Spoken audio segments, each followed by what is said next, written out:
Buenos días con todos y con todas. Vamos a dar inicio a la sesión de inversiones del día de hoy. Por favor, me comentan si todos ustedes pueden escucharme. Hola José, sí se escucha fuerte y claro. Buenos días, profe, todo Perfecto. escuchando. Bueno, perfecto. Muchas gracias a todos por su confirmación. Bueno, vamos a comenzar, como les había comentado la semana pasada, con esa nueva modalidad, donde los días lunes vamos a hablar únicamente sobre análisis fundamental. Si es que por ahí tenemos alguna entrada importante, pues las vamos a aplicar, aunque de manera general hoy en la mañana solo va a haber entradas técnicas, puesto que el mercado, la mitad del mercado se encuentra en festividad, ¿sí? Y las noticias más fuertes se van a encontrar entre semana. De todas formas, vamos a revisar absolutamente todas las noticias para en función de eso llegar a tomar alguna decisión, ¿sí? Bien, ¿qué es lo que podemos esperar esta semana? Bueno, como primera instancia, ahorita estamos en la página de Trading Economics, perdón, investing.com. Entonces, lo que hacemos es aplicar donde dice filtros. ¿Sí? Para las personas que aún no manejan del todo, eligen los países donde generalmente vamos a trabajar y quitan donde no vamos a trabajar. En este caso, quité Brasil y Colombia.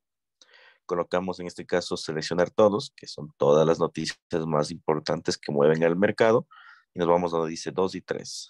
Podemos aplicar. Y como ustedes pueden observar, ¿qué es lo que tenemos? Esto nos sale las noticias, en este caso más relevantes del mercado. Colocamos al horario ecuatoriano, siempre es GMT-5, y tenemos ya en orden de nuestro horario. Como ustedes pueden fijarse, nosotros tenemos, desde el día de ayer teníamos declaraciones ya, las primeras declaraciones sobre el tema del tipo de interés. Esa semana va a estar plagada de movimientos como el tipo de interés. Hoy vamos a explicar cómo funciona eso, cómo puede manifestarse el mercado y en función de eso llegar a tomar decisiones. Hoy día lunes tenemos dos feriados importantes. Como ustedes saben, la muerte de la reina, pues consigo trae también otro tipo de feriados.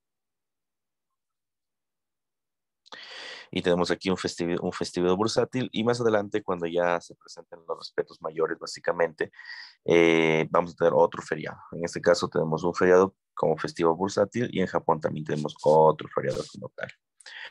Una vez mencionado eso,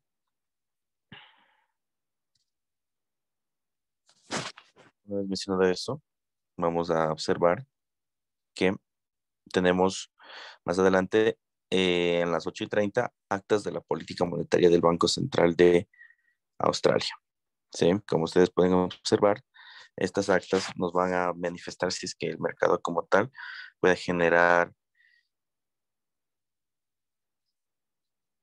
movimientos dentro del paseo bursátil, ¿no? Y esos movimientos pueden generar algún movimiento de alta volatilidad tanto a la compra como a la venta. El día martes, como ustedes pueden también darse cuenta, tenemos, entonces, bueno, solo hoy vamos a tener movimientos técnicos. Mañana de mañana ya vamos a tener movimientos ya fuertes, porque ya comienza el tema del tipo de interés y también vienen noticias ya que pueden representar una alta volatilidad en el mercado. El día martes tenemos los permisos de construcción y tenemos los datos del IPC, quienes son las noticias en la mañana más relevantes, ¿sí? Esas noticias, como ustedes saben, del IPC, termina ejerciendo un movimiento a favor o en contra, dependiendo de cuál sea el dato, en función del mercado. Tenemos la comparecencia, en este caso a las 2:30 de Lagarde, que en este caso es la presidenta del Banco Central Europeo. Quien mencionará si es que, bueno, de todas maneras ya se sabe, ¿no? Que el movimiento del mercado debe ser más fuerte de lo esperado. Entonces, aquí únicamente lo que ya seguramente se mencionará en ese discurso es que se mantiene esa posición debido a los datos del IPC que se están cogiendo en los diferentes países de Europa. Bien, el día miércoles, como ustedes pueden observar, ¿sí? El día miércoles nosotros también tenemos en este caso ventas minoristas. El día miércoles va a ser el día más volátil realmente en bolsa, porque vamos a tener las ventas minoristas en este caso, inicialmente a las 9 de la mañana. Después tenemos los inventarios de crudo, que siempre suele salir entre martes, miércoles, y dependiendo si es que hay feriados los días jueves. Y la noticia más relevante del día va a ser la decisión de tipos de interés. Como ustedes pueden ver, esa es la noticia que ha estado el mercado esperando durante todo este mes y que básicamente ha venido descontando a través del IPC o a través de los tipos de interés, perdón, a través del Producto Interno Bruto. El día miércoles vamos a concretar y vamos a ver si en efecto ese tipo de noticia pues, puede generar alguna volatilidad extra en el mercado. Bien, ya voy a explicarles qué esperar de ese tipo de noticias. Primero tenemos de repasar el mercado, las noticias y luego qué esperar y cómo podemos llegar a aprovecharnos de esta volatilidad. Más en la tarde tenemos ya balanza comercial, decisión de tipo de interés, en este caso de Japón, que también en Japón la política de interés es diferente, allá se tiene tipos negativos, entonces se espera más bien una estabilidad en función de sus tipos. El día jueves, nuevamente, vamos a tener en este caso ya un movimiento bastante descontado, básicamente, respecto al mercado americano, ¿no? Y por último, también tenemos una decisión de tipos de interés a las 6 de la mañana sobre la libra esterlina. Entonces tenemos aquí un fuerte movimiento, un movimiento muy interesante. Bien. Por último, el día viernes tenemos nuevamente una festividad en Japón y finalizamos esta semana, pero vamos a dar inicio a la siguiente sobre lo que se trata de los PMIs y el Producto Interno Bruto, a ver cómo ha venido afectando durante todo esto. Los primeros datos van a ser datos de Europa. Como ustedes pueden ver, tenemos los PMIs de España, de Francia, de Reino Unido como tal. Se espera una contracción de la economía. Ya vamos a hablar un poco sobre eso. Y en función de eso, se esperaría que las bolsas del día jueves continúen en su rango bajista. Bien, seguido eso, se termina la semana, como ustedes pueden ver, una semana con bastante volatilidad, con noticias muy importantes y más que todo, esta semana va a ser el resultado de todas las demás semanas que nosotros hemos venido trabajando, ¿no? Que de alguna forma se ha venido enrangando el mercado. De alguna forma se ha venido enrangando el mercado y en función de eso, pues, se podrá generar algún movimiento, pues, a favor o en contra de las decisiones. Bien, entonces, una vez hecho eso, lo que vamos a hacer es explicar cómo funcionaría cada fundamental y cómo podemos aprovecharnos de esos fundamentales y llegar a tomar posiciones en el mercado. Bien, entonces, para eso vamos a sacar un pizarrón y vamos a explicar cómo funciona el tema del Producto Interno Bruto. Bien, primero, antes de explicar eso, para comentar, en el mercado existen dos tipos de indicadores. Ya, existen dos tipos de indicadores económicos. Por un lado tenemos los indicadores que suelen ser atrasados y por otro lado suelen ser los indicadores que suelen ser adelantados del mercado. Los que son retrasados y los que se adelantan en el mercado. Bien. Los indicadores atrasados del mercado, ¿sí?, suelen ser los indicadores que ya se han venido ejecutando durante un periodo y el resultado de ese periodo, ¿sí? Y el resultado de ese periodo es donde se puede generar, en este caso, una posición o el dato simplemente es el resultado final después de que se desarrolló un periodo. Dice, profe, algunos compañeros dicen que sí le puede ingresar. A ver, déjame ver. Si te hace lo malo que no llegan temprano, entonces no me percato. ¿En serio? Pero yo noto que todos están. No me sale que ninguno está pendiente. Qué raro.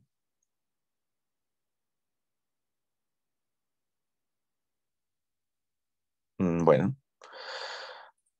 A ver, entonces, les decía, ¿no? Los indicadores atrasados de mercado son aquellos indicadores, sí, ojo, son aquellos indicadores que, como dice la palabra, sus datos suelen salir después de que uno ya tiene, en este caso, un descuento del mercado. Entonces, por ejemplo, el Producto Interno Bruto. Entonces, no es que cuando sale la noticia del Producto Interno Bruto, el mercado recién, cuando sale la noticia, va a crecer o decrecer, para nada. El Producto Interno Bruto ya es un indicador, en este caso, que ya ha venido ejerciendo meses pasados, años pasados, y ha venido desarrollándose, y cuando sale el dato, es que ya está completamente descontado en el mercado. Por eso es un indicador atrasado de mercado. Un indicador adelantado de mercado es todo lo contrario. En este caso es una expectativa, ¿sí?, que el mercado puede llegar a tener desde el lado del consumidor o del lado de los empresarios sobre cómo se puede encontrar el mercado adelante, más adelante. Un ejemplo de estos son los PMIs. ¿Sí? Un PMI, en este caso, es una encuesta que se desarrolla a los empresarios básicamente de dos sectores, ¿no? El sector de servicios y el sector de manufactura. Entonces, los PMIs, en este caso, tenemos el sector de servicios, donde contamos con, en este caso, los empresarios que brindan estos segmentos de servicios, y estos empresarios que brindan este segmento de servicios, ¿sí? Y en este segmento de servicios, mencionan cómo encuentran ellos desde su perspectiva el mercado y llenan encuestas. Lo mismo pasa con los empresarios del sector de manufactura. Ellos mencionan cómo el mercado se encuentra según su perspectiva y llenan encuestas. Entonces, suele ser un indicador adelantado porque son perspectivas de los empresarios sobre el futuro. ¿Ok? Entonces, esos son los dos tipos de indicadores que generalmente suelen salir en el mercado. Indicadores adelantados e indicadores atrasados. Y de esos indicadores existen complementos. ¿Ok? Por ejemplo, un complemento suele ser un complemento generalmente, aquí viene el tema ya de las herramientas económicas. Tenemos el tema de la política económica, el tema de la política fiscal. Entonces, nosotros como inversionistas tenemos que estar muy atentos de este tipo de políticas que generalmente lo que hacen es tratar de administrar el Producto Interno Bruto, por un lado, según las perspectivas de los PMIs, y también lo que hace, en este caso, la política económica o fiscal, es llegar a un IPC o una inflación objetivo. ¿Ya? Entonces, el mundo está planificado bajo la inflación. ¿Ya? Por eso es que los datos del IPC son muy relevantes, porque todo el mundo tiene una expectativa de cómo se debe mover o cómo debe la inflación tener un movimiento a favor o en contra. Bien, entonces, es el dato del IPC. Es una planificación de lo que es la política económica o la política fiscal. ¿Qué es la política económica? Básicamente, las herramientas de la política económica, la más importante es los tipos de interés. O la más relevante en estos tiempos es generalmente los tipos de interés. Dentro de eso también existen el tema de los bonos, el tema en este caso de la emisión de la moneda, etcétera. Entonces, existen varias herramientas detrás de esto, pero la más sonada es los tipos de interés. Por eso es que los tipos suelen ser herramientas, o es una herramienta muy eficaz al momento de operar o al momento de generar valor dentro del mercado, porque termina regulando la inflación y termina regulando el Producto Interno Bruto y aplacando las expectativas del mercado. Cuando hablamos de política fiscal, algo que no se escucha mucho en el calendario económico, pero es igual de relevante que la política económica, porque básicamente lo que hace es generar una posición de igual de regulación en el mercado. Hablamos del tema de impuestos, gasto público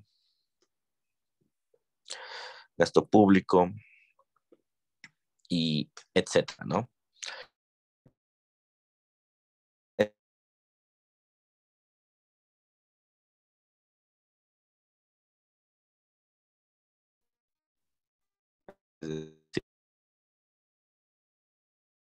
Eh, No se le escucha, José. reducir la inflación, quiere reducir los niveles, tiene herramientas, tipos de, por ejemplo, gasto de alrededor. No. Hola, hola, hola, ¿me escuchan? Hola, ¿me escuchan ahí? Por favor, ¿me confirman? Se escucha ahí se lo entrecortado, escucha. José. Sí, se le corta. A ver, ahí seguramente sí. ¿Me escuchan bien? Sí, ahí se le escucha bien. Ya, perfecto. Ya les decía, ¿no? Cuando no tenemos herramientas, en este caso de política monetaria, como tipos de interés, emisión de moneda, etcétera, entonces los gobiernos lo que hacen básicamente es apostar por el tema de suba y baja de impuestos, gasto público, etcétera, y lo que hace es fomentar este tema del Producto Interno Bruto, igual regular las expectativas de los PMIs y ejercer esto. Pero estas de aquí no son herramientas tan sonadas, ¿sí? Comúnmente por el tema de la popularidad de los gobiernos. Sí, entonces, al final son conflictos de interés que suelen tener los gobiernos al ejercer ciertos tipos de herramientas. Ahora bien, Aquí les iba a indicar un ejemplo. Ya, por ejemplo, aquí. Si nosotros nos fijamos en el calendario económico, en el dólar neozelandés, tenemos decisiones o declaraciones del gobernador. Entonces, este es un discurso que no abarca, por ejemplo, una política económica, sino abarca una política fiscal, porque es el gobernador, es parte del gobierno o del Estado, por decirlo así. ¿Ya? Entonces, es la diferencia cuando, por ejemplo, vemos el discurso aquí de Lagarde. ¿Dónde está? Aquí, comparecencia de Lagarde. Dice, presidenta del Banco Central Europeo. Entonces, ahí sí hay la gran diferencia. Por un lado es el Estado y por otro lado es el banco. ¿Ya? Entonces, esa es la diferencia entre uno u otro. Bien. Entonces, así funciona básicamente todos los fundamentales. Todos los fundamentales se mueven bajo este círculo. Tenemos datos atrasados, datos de expectativas o adelantados. El objetivo es llegar a una inflación objetivo y para eso se utilizan dos herramientas. Los tipos de interés como herramienta principal, pero también hay otros, los bonos, la emisión del dinero y también la política fiscal, que son impuestos y gasto público. Todo eso es un esfuerzo para llegar a obtener una inflación. ¿Cuál es la inflación objetivo que ha venido persiguiendo la última década básicamente en el mundo? Es tener una inflación del 2% anual del IPC. Entonces, ahora ustedes por eso se sorprenderán que tenemos datos de inflación del 8% y subiendo, ¿no? 8, 9%. Se sorprenderán. 8, 9% se sorprenderán porque tenemos estos datos de inflación, porque está muy por encima de lo planificado. Ya, este problema es de reciente, justamente por lo que hemos estado viviendo, ¿no? El tema de la recesión después del COVID, la guerra, también los máximos históricos que el mercado de valores tenía. Entonces, todo eso básicamente ha ofrecido que el mercado se dispare. Antes de todos estos problemas, nosotros teníamos una inflación menor al 2%. De hecho, la política monetaria anterior no era de aumentar los tipos, sino era de bajar los tipos de interés, porque nosotros queríamos tener una inflación del 2%. Y así se ha venido ejecutando en el mundo antes de la pandemia. Después de la pandemia ya comenzaron a haber otros tipos de estímulos y en función de eso se disparó la inflación. Ahora, ese es el mayor problema, llegar a una inflación del 2%, pero al mismo tiempo no afectar al Producto Interno Bruto. Es el gran reto. Realmente, dentro de ese gran reto, existen muy pocas posibilidades que se pueda ejercer eso. ¿Por qué? Porque funciona de la siguiente manera la relación del tipo de interés con el Producto Interno Bruto. Funciona de la siguiente forma.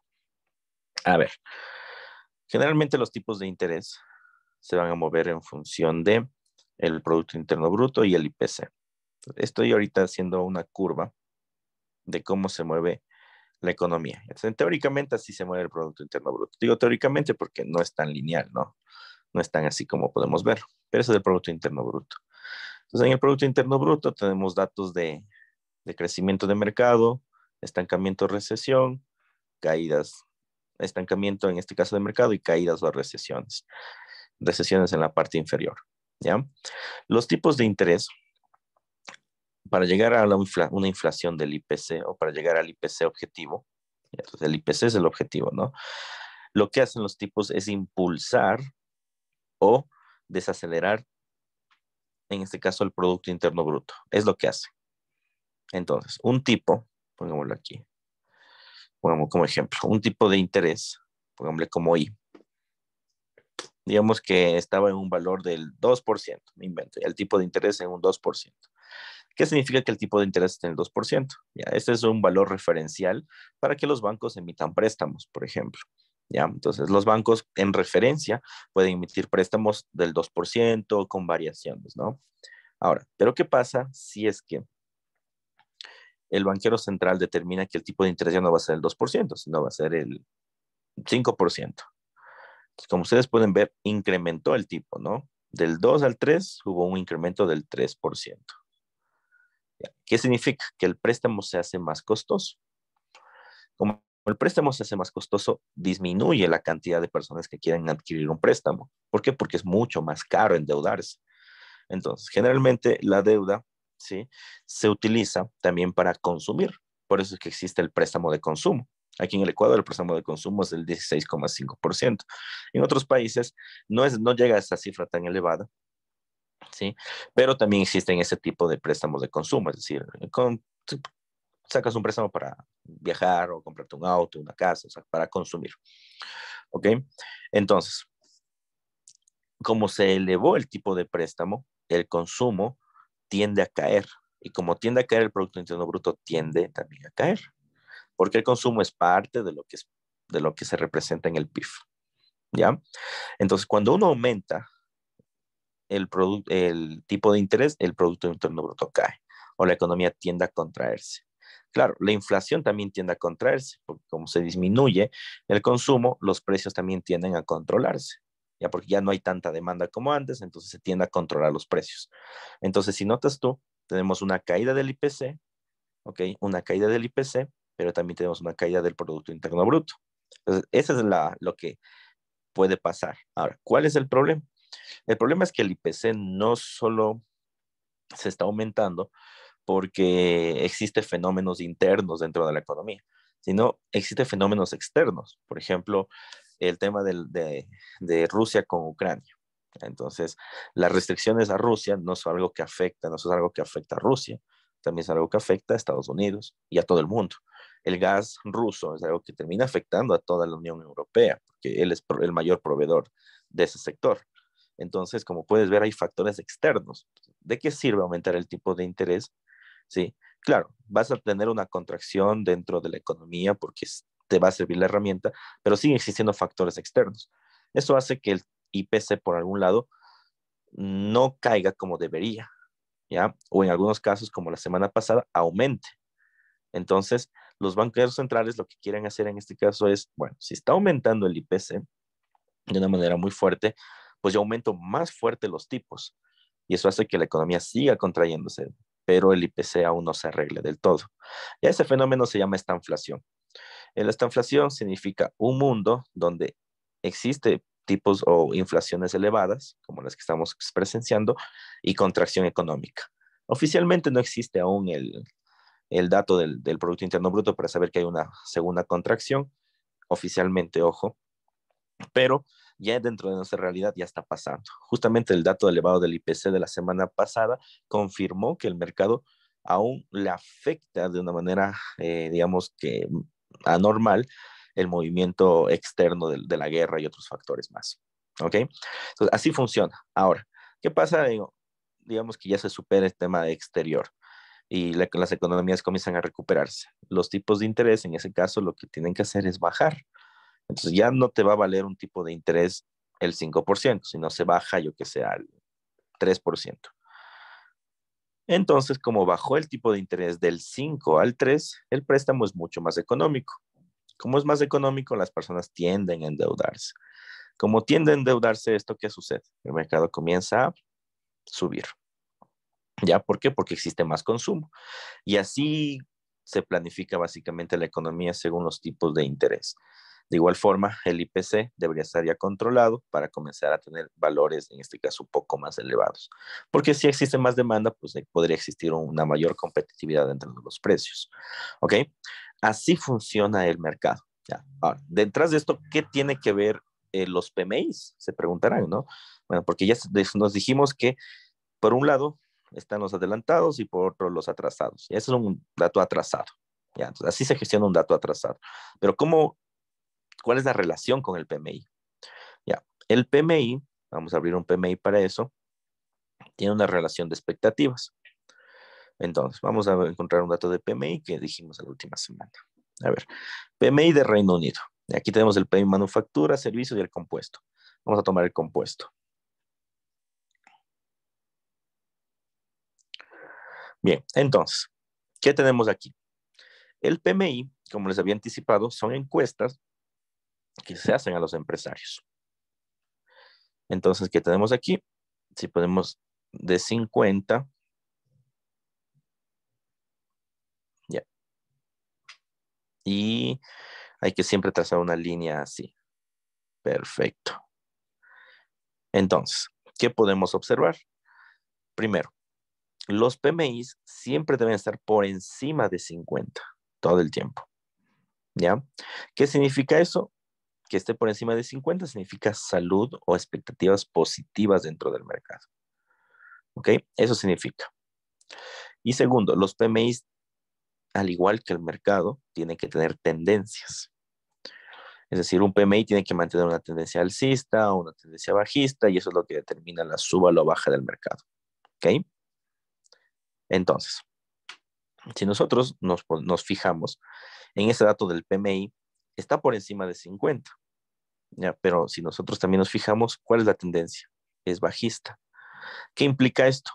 Que los próximos datos pueden estar por debajo de 50, ¿ya? Y cuando tú estás por debajo de 50 por mucho tiempo, eso es un indicador que la economía muy pronto se va a contraer con fuerza. ¿Ok?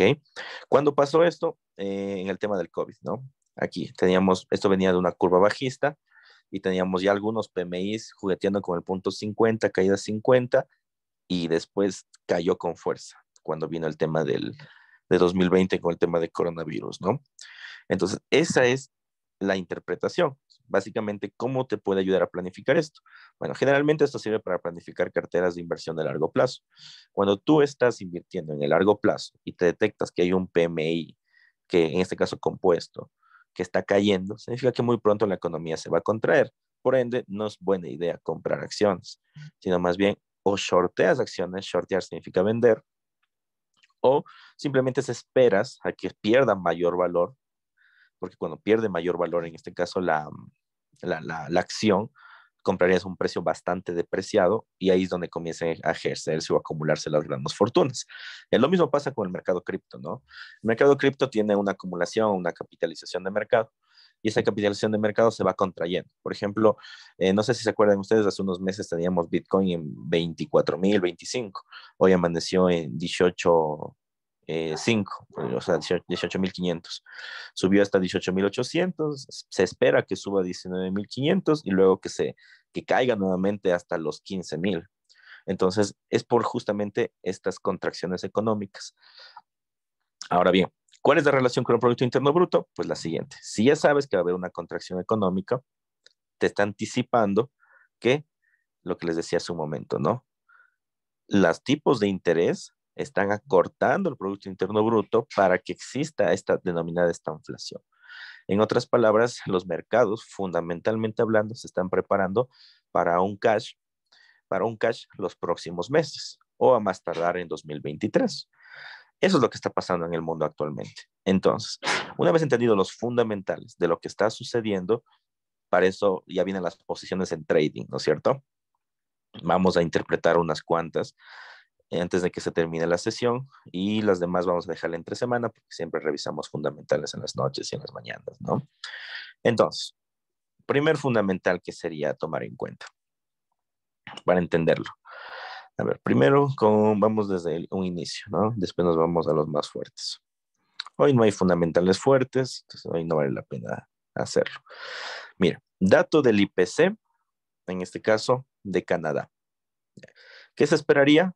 Bueno, si es que es coherente el mercado, debería esperarse un aumento del IPC al igual que los demás IPCs de todas las regiones, o se mantuvo o se aumentó. ¿Ya? Si es que se mantiene, vamos a ver el ejemplo. Vamos a ver si todos me están entendiendo. A ver, canadiense.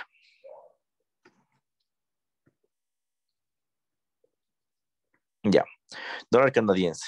Espera un IPC. Déjenme ver de cuánto.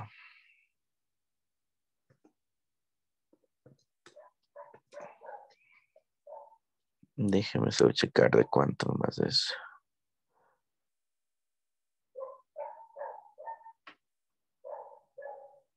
No me sale el previo, pero veamos el dato anterior.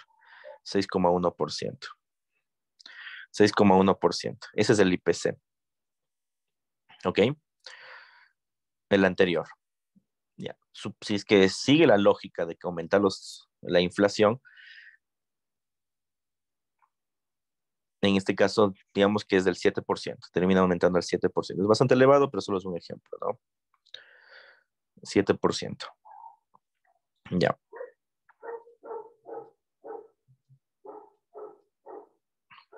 Y estoy en la gráfica del dólar canadiense. Sería el dólar versus el dólar canadiense. Entonces, la gráfica está así. Si yo tengo un dato del IPC superior al esperado, lo que me está diciendo es que yo debo aumentar de manera elevada los tipos de interés. Entonces, el interés, que es esta del 2%, y viene un IPC más fuerte, entonces yo voy a aumentar mi interés también muy fuerte. Entonces voy a hacerle 3.5%.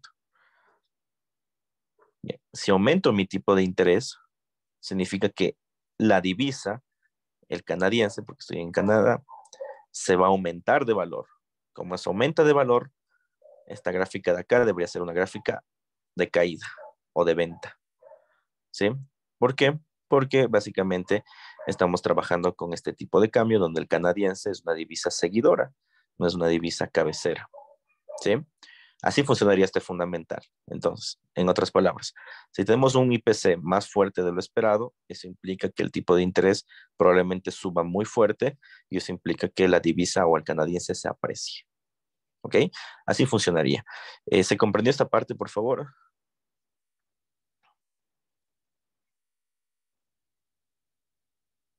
Sí se comprende, pero podría repetir con otro ejemplo, profesor. Sí, vamos a hacer más ejemplos. Este solo es uno. Ya, este es con un fundamental. Entonces, ya estamos aquí interpretando el primer fundamental. Bien, vamos a interpretar los demás fundamentales. No, no todos, sino los más fuertes. Ya, a ver, día miércoles, temas de tipos de interés. Ya, ese es el más interesante de todos. Se espera nuestros tipos de interés actuales del 2,5% y esperamos subir a 3,25%. Ya, entonces, nos vamos a Estados Unidos. A ver, antes de eso, una pregunta. Dice, o sea que cuando es más caro pedir préstamo, el tipo de interés, el tipo de cambio se fortalece. Exacto, sí. ¿Por qué? Porque el tipo de interés, además de tener una relación directa con el préstamo bancario o el préstamo comercial, también tiene una relación directa con la divisa. El tipo de interés o la divisa, el tipo de interés es el precio que le pones al dinero o a la divisa. Entonces, si tú aumentas de precio a la divisa, aumentas de precio al dinero. Entonces se vuelve más costoso el tipo de cambio. Bien, entonces vamos con tipos de Estados Unidos esta vez. Se espera, en este caso, 2,5%, tenemos el tipo de interés actual, ¿no? Y la expectativa es 3,75, 3,25, ¿no? 3,25%. ¿Ok? Ya. ¿De cuánto es el aumento? Pregunta para todos. ¿Cuánto están aumentando? 0,75. Ya, 0,75%. Perfecto. Ya, recordemos que la inflación la semana pasada se disparó. Ya, este es el aumento, 0,75%. Esa es la variación que en teoría debe tener. ¿Ok? Entonces, aquí ya venimos a hacer algo interesante. Vamos a hacer dos ejemplos. El primero, donde el tipo de interés sí ejerce este movimiento, es decir, hace 3,25%. No, vamos a hacer tres efectos. El tercero, donde el tipo de interés no, sí aumenta, ¿sí? Pero no en 3,25, sino solo en 3%. Y el tercero, y el último, donde el tipo de interés no aumenta 3,25, sino aumenta 3,50. ¿Ya? Entonces, ¿qué pasa en cada ejemplo? ¿Ya? En el primer ejemplo, vamos a trabajar todos como que estuviéramos en el euro dólar, ¿no?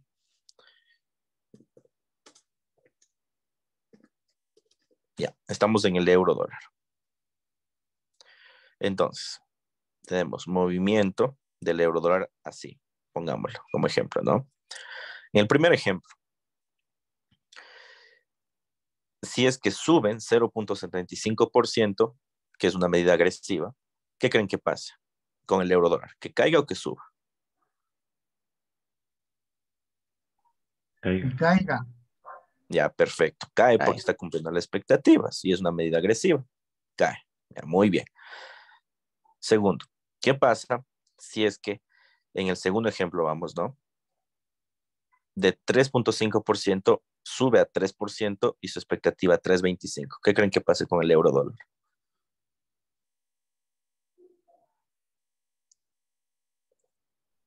Posiblemente una caída, pero no tan fuerte. Ya, Claro, perfecto. cae más. Ya, aquí viene lo interesante.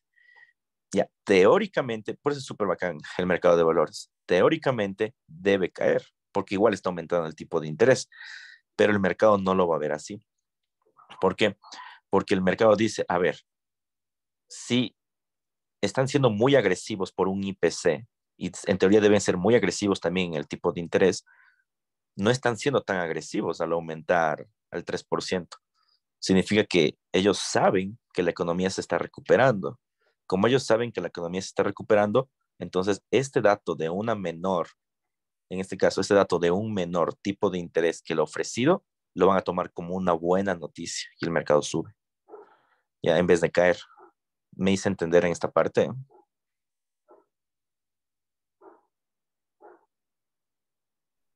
Sí, de acuerdo. ¿Ya? Entonces, un dato menor a lo esperado, a pesar de que es un aumento, pero es menor a lo esperado, se lo va a tomar como un dato positivo y el euro dólar debería subir. ¿Ya? Entonces, eso es lo interesante. Ahora, con el último dato. O sea, ahí querría decir que el euro se estaría fortaleciendo, no el dólar. Si es que subiría, porque le toman la noticia, como es menor, le toman al contrario. Más que eso, lo que el dólar no se está fortaleciendo, en otras palabras. El dólar lo que está es perdiendo valor. Eso significa. Claro, o sea, por eso al salir menor, como tú dices que al salir menor el dato, este, a lo que decía acá, entonces el dólar, en vez de fortalecerse, ellos le toman como que se está debilitando. Por eso, en Exacto. vez de bajar, se va para arriba. Tal cual. Ya.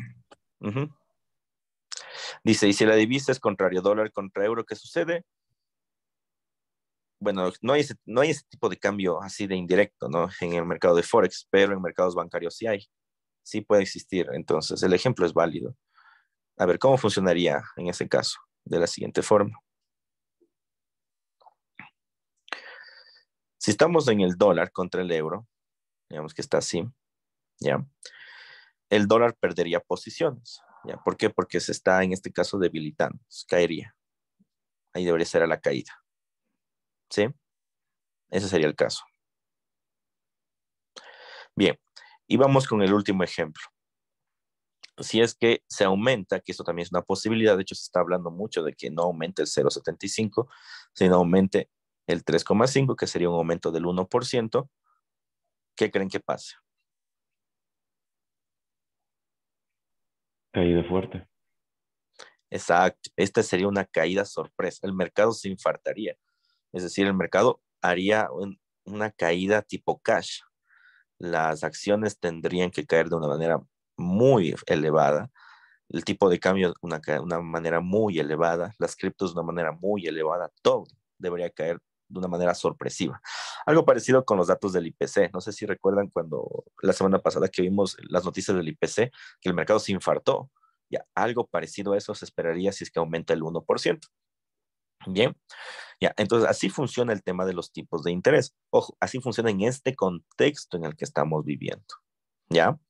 Porque en otros contextos funcionaría de forma diferente, pero ahorita como estamos tan apretados por temas de IPC y tipos de interés, se mueve de esta forma. Por eso es que siempre los fundamentales hay que interpretarlos antes de hacer inversiones, porque cambian. Bien. Pregunta sobre esto, ¿se comprendió?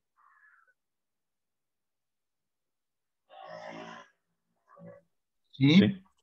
Ya, muy bien. Entonces, para finalizar, ya con la reunión del día de hoy, ya tenemos bastante claro qué es lo que nos puede esperar esta semana, cómo interpretar a la compra o a la venta. Vamos a ver qué es lo que puede pasar cada día. A ver, Norbert les dice, la expectativa que tenemos del tipo de interés se basa en los datos del IPC anterior. Sí, sí, totalmente. Ujú.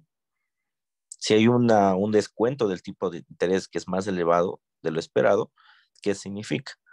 Ojo, ¿qué significa? Básicamente que también se espera un agresivo aumento de tipo de interés y el IPC aumentó. Bien, entonces, de manera general, lunes va a ser el mercado técnico. Quiere decir esto que las posiciones van a ser netamente técnicas, porque no hay noticias relevantes. Martes sí va a haber algo de volatilidad, pero probablemente sea volatilidad contraria a lo esperado. Quiere decir que si se espera una caída de los mercados, el día martes sea un día de recuperación, ¿ya? Y día miércoles no se va a mover el mercado si no es hasta la 1 de la tarde. A la 1 de la tarde esto se va a desplomar con muchísima fuerza. Si es que se aumentan los tipos de interés en 3.25 o en 3.50, que es la expectativa, ¿ya? Ahora, si por lo contrario hace 3% o menos a 3.25, esto se dispara, las acciones se disparan, pierde valor el dólar, etcétera, etcétera, etcétera, como les acabo de mencionar. Bien, y de ahí las demás noticias básicamente se mueven en función de los mismos fundamentales, ¿no? Tipos de interés, ya sabemos cómo se manejan, y los del día viernes, PMIs, ya sabemos que si hay una contracción del PMI, implica que hay una contracción del Producto Interno Bruto y por ende las acciones van a tender a caer. ¿Ok? Así van a funcionar básicamente los fundamentales ya a fondo, ya un poco más pensados de toda la semana. Preguntas finales, por favor, vamos culminando esta sesión. José, o sea, si el viernes los datos del PMI son negativos para que caigan, estaríamos esperando que el viernes caigan hasta el cierre, para el domingo y el lunes empezar a hacer la corrección. Sí. O sea, ahí se terminaría con una semana bajista, después de Sí, esta todo semana se espera que sea bajista, toda la semana. Ya. Toda la semana se espera que sea bajista, menos lunes y martes, porque hay movimientos técnicos. Desde miércoles se espera que todo caiga hasta el día domingo. Ok, gracias. Bien. Eso fundamentalmente, ¿no? Ahora, ¿qué pasa si los datos salen contrario a lo anterior? Entonces, se destruye todo lo que dijimos, tenemos que volver a pensar alcistas. Bien, estimados inversionistas, ya les envío la grabación de esta reunión. Espero que esta nueva modalidad pueda ejercer un mayor conocimiento para ustedes y que puedan dominar sus inversiones. Por mi lado, les deseo un lindo día, cuídense mucho y estamos conversando, ¿no? Chau. Nos escuchamos en la noche. Gracias, José. Un buen día con todos. Nos vemos en la noche.